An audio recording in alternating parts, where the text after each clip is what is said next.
Hey guys, ഐഫോണിൽ 5S മുതൽ iPhone 10 വരെ iPhone X വരെ എങ്ങനെ ആക്ടിവേഷൻ ലോക്ക് അൺലോക്ക് ചെയ്യാം എന്ന് നോക്കാം. നിങ്ങളുടെ അടുത്തുള്ള ഡിവൈസിൻ്റെ വേർഷൻ ഏതാണെന്ന് ചെക്ക് ചെയ്തതിന് ശേഷം സെയിം വേർഷൻ ഫയൽ അൺലോക്ക് ടൂളിലും ഡൗൺലോഡ് ചെയ്യുക. ദെൻ ഡിവൈസ് DFE മോഡിലേക്ക് കണക്ട് ചെയ്യുക. Okay done. DFE മോഡിലേക്ക് കണക്ട് ആയിട്ടുണ്ട്. ഈ ഒരു അൺലോക്ക് ടൂൾ യൂസ് ചെയ്തുകൊണ്ട് ഐപാഡ്, ഐഫോൺ ഒരുവിധ മോഡലൊക്കെ നമുക്ക് ബൈപ്പാസ് ചെയ്യാൻ പറ്റും.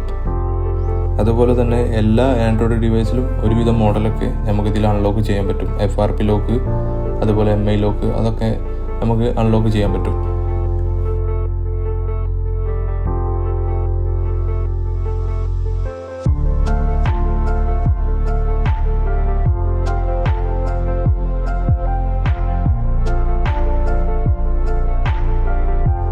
ഈ ഒരു 6S ബൈപ്പാസ് ആയിട്ടുണ്ട്. നമുക്ക് നോക്കാം ഐക്ലോഡ് അൺലോക്ക് ആയിട്ടുണ്ടോ ഇല്ലയെന്ന് നോക്കാം. ഡൺ. ലോക്കെല്ലാം പോയിട്ടുണ്ട്.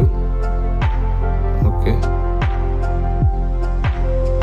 ഇതിൻ്റെ ഫുൾ വീഡിയോ ലിങ്ക് ബയോയിൽ കൊടുത്തിട്ടുണ്ട്. Check it out.